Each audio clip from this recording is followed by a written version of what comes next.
औज़ुबिल्लाहिमिनश्शैतानिर्रजीम बिस्मिल्लाहिर्रहमानिर्रहीम। अस्सलाम वालेकुम नाज़रीन, अशरफ आसमी एडवोकेट आपकी खिदमत में हाज़िर। नाज़रीन कराम, सुप्रीम कोर्ट ऑफ पाकिस्तान के लेटेस्ट फैसले की बात करते हैं जो कि हमारे सामने है।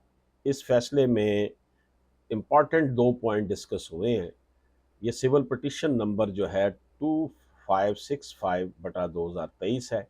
इसको तीन जस्टिस साहबान सुप्रीम कोर्ट के mister justice Munib Akhtar, justice Athar Minallah और जस्टिस सैयद हसन अजहर रिजवी ने सुना।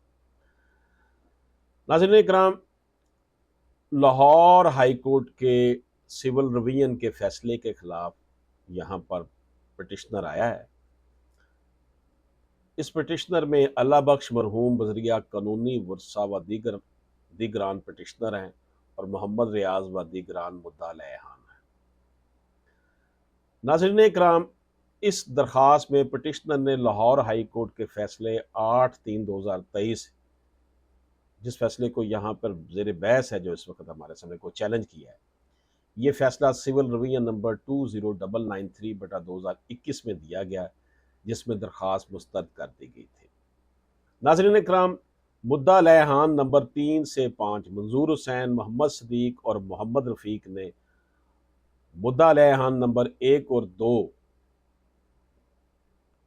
फ़रोख्त कुनंदगान के खिलाफ जो है डिक्लेरेशन, स्पेसिफिक परफॉर्मेंस और इंटरम इंजेक्शन के लिए सिविल मुकदमा दायर किया। इनके मुताबिक मुद्दा लहान नंबर 1 और 2 सरगोदा के इलाका धूल बाला साहिवाल में 55 कनाल ज़मीन के मालिक थे। फ़रोख्त कुनंदगान ने यह ज़मीन ज़बानी मुआहदे के ज़रिए मुद्दा लहान नंबर 3 से 5 और पटिशनर नंबर 1 और 2 जो आपस में हकीकी भाई हैं को 24,000 रुपये के इवज़ फ़रोख्त की। फ़रोख्त कुनंदगान से कब्ज़ा हासिल करने के बाद मुद्दा लहान नंबर 3 से 5 और पटिशनर नंबर 1 और 2 ने ज़मीन को मुश्तरका तौर पर काश्त किया। ये भी कहा गया कि ज़बानी मुआहदे की शराइत के मुताबिक फ़रोख्त कुनंदगान ने मज़कूरा ज़मीन को उनके मुतल्लका हिस्से के मुताबिक मुंतकिल करना था। पिटिशनर नंबर 1 ने मुबैना तौर पर फ़रोख्त कुनंदगान की मिली भगत से अपने हक में एक आम जो है वो पावर ऑफ अटॉर्नी 9/3/1981 को तैयार किया और ज़मीन को अपने बेटों जो कि पिटिशनर नंबर 3 और 4 और पिटिशनर नंबर 2 के बेटों पिटिशनर नंबर 5 से 8 के नाम एक रजिस्टर्ड सेल डीड 28/4/2008 के ज़रिए मुंतकिल कर दिया। इसके बाद 30/5/2008 को इंतकाल नंबर 445 में रिकॉर्ड में दर्ज कर दिया। जो सिविल कोर्ट थी, इब्तदाई अदालत ने सबूत और शवाहद के को मद्देनज़र रखते हुए 7/12/2017 को मुकदमे का फैसला मुद्दा लहान नंबर 3 से 5 के हक में दिया। इस फैसले के खिलाफ पटिशनर ने डिस्ट्रिक्ट कोर्ट में अपील दायर की जो 19/3/2019 को मुस्तरद हो गई। बाद पटिशनर ने लाहौर हाई कोर्ट में सिविल रिवीजन दायर की जो कि इस फैसले के मुताबिक मुस्तरद कर दी गई है सुप्रीम कोर्ट के फैसले के। पिटिशनर के वकील का यह कहना था कि ज़ेर बहस फैसला गैर कानूनी और शवाहद की गलत और नामुकम्मल तशरीह पर मबनी है और यह कि फ़रोख्त कुनंदगान ने रजिस्टर्ड फ़रोख्त डीड और इंतकाल नंबर 445 को मनसूख कराने के लिए कभी कोई दावा दायर नहीं किया। इनका कहना है कि 1981 के ज़बानी मुआहदा फ़रोख्त को कानूनी तकाज़ों के मुताबिक साबित नहीं किया गया, इसलिए फैसला ख़त्म किया जाए। मुद्दा लहान नंबर 3 से 5 के वकील का मौक़िफ़ था कि निचली अदालतों के मुतफ़क्का फ़ैसले को लाहौर हाई कोर्ट ने दुरुस्त तस्लीम किया और इसे बरकरार रखा और पिटिशनर ने बदनीयती और धोखाधड़ी के ज़रिए इन्हें कानूनी हकूक़ से महरूम करने की कोशिश की। नाज़रीन इकराम, फ्रीकैन के दलाइल सुनने और रिकॉर्ड का मुआयना करने के बाद अदालत का यह कहना था कि हम इस नतीजे पर पहुँचे हैं कि पिटिशनर के वकील का यह नुकता कि फ़रोख्त कुनंदगान ने फ़रोख्त नामा की मनसूखी के लिए कभी कोई दावा दायर नहीं किया बेमैनी है। चूँकि फ़रोख्त कुनंदगान ने यह ज़मीन फ़रोख्त कर दी थी, इसलिए इनके पास ज़मीन पर कोई हक या मफाद बाकी नहीं रहा था। कानून का सहारा लेना हमेशा इस फ़रीक का हक है जिसके हकूक़ मुतासर हुए हों। सुप्रीम कोर्ट का कहना था कि रिकॉर्ड से पता चलता है कि मुद्दा लहान नंबर 1 और 2 ने तस्लीमी बयान दिया जिसमें उन्होंने तस्दीक की कि मज़कूरा ज़मीन मुद्दा लहान नंबर 3 से 5 और पिटिशनर नंबर 1 और 2 को फ़रोख्त की गई थी। पिटिशनर नंबर 1 के हक में दिया गया जो पावर ऑफ अटॉर्नी था, किसी को मुकम्मल हकूक़ देने के लिए नहीं था क्योंकि ज़मीन 5 भाइयों की मुश्तरका मलकियत थी। मजीद मुद्दा लैन नंबर 3 से 5 ने 2 ऐनी शाहिदीन पेश किए जिन्होंने गवाही दी थी कि ज़मीन 5 भाइयों को फरोख्त की गई थी।